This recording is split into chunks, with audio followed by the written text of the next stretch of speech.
আমরা যে জাফলংয়ের কথা শুনে এসেছি, সিলেট জেলার একটি বিখ্যাত উপজেলা হচ্ছে এই গোয়াইনঘাট। এই গোয়াইনঘাটের একটি অংশ হচ্ছে জাফলং। আমরা এখন আছি এই জাফলংয়ে। দেখেন, এটাই হচ্ছে একটি পিলার, যার নাম্বার হচ্ছে 1274। এইদিকে লেখা আছে বাংলাদেশ। কিন্তু আমি যদি একটু ঘুরি, দেখেন এইদিকে ঘুরি আসলেই এদিকে চলে আসছি আমি এখন ইন্ডিয়া। ইন্ডিয়া 1274, দেখেন লেখা আছে এখন ইন্ডিয়া। আমি কোনো টিকিট কাটলাম না, কোনো ভিসা নিলাম না, সরাসরি চলে আসলাম ইন্ডিয়া।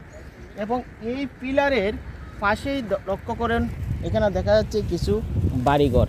এই বাড়িঘরগুলা একেবারেই সীমান্তে অবস্থিত এবং এই বাড়িগুলোর একেবারেই শূন্য লাইনে অবস্থিত। এখানেই মানুষ চলাচল করে। এই পিলার থেকে রাস্তাটা ওই দিকে চলে গেছে। আবার ওই দিক থেকে আমরা যদি সামনে যাই তাহলে আমরা দেখতে পারবো আমরা চলে আসছি জাফলং। আমরা এই সামনের দিকে যাব এবং ওই যে পাহাড় দেখা যাচ্ছে সেটাই হচ্ছে ইন্ডিয়ার মেঘালয় রাজ্যেরই, যেটা ডাউকি। এই ডাউকি আমরা এখন যে জায়গাতে হাঁটতেছি সেটা বাংলাদেশের জায়গা না, সেটা ইন্ডিয়ার জায়গা। লক্ষ্য করেন, এই বাংলাদেশের যে বসতিগুলো আছে, এই বসতির মানুষেরই এখানে তাদের কাপড় নাড়ছে, রোদে শুকাচ্ছে।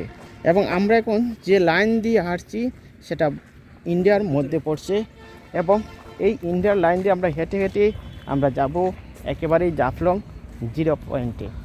আর ওই যে ছোটো ছোটো গড় দেখা যাচ্ছে, এই গড়গুলোতেই থাকে ইন্ডিয়ার বিএসএফ, আর আমাদের সীমান্তে থাকে বিজিপি।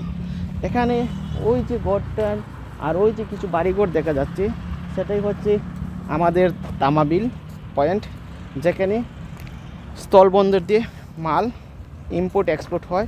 আর এই পাহাড়ের তলদেশে কী পরিমাণ যে পাথর আছে তা অনুমান করার মতো না। দেখেন, একেবারেই বিশাল বড় বড় এক একটি পাথর। এর প্রত্যেকটা জায়গায় এই বড় বড় পাথর আছে। এই পাথরের সাইজ কত বড় হবে তা জানা যাবে না, তবে তাকে দেখলে কিছুটা আকৃতি অনুভব করা যায়, তার সাইজ অনেক বড় বড় হতে পারে। কাজেই এই জাফলংয়ের এত সৌন্দর্য আর এত দৃশ্য কার না মনে টানে। দেখেন, ওই যে দেখা যায় উঁচু উঁচু গড়গুলা, সবগুলি গড়ে পড়েছে ইন্ডিয়ার মধ্যে। আর এই যে অংশটা সেটা হচ্ছে আমাদের বাংলাদেশে।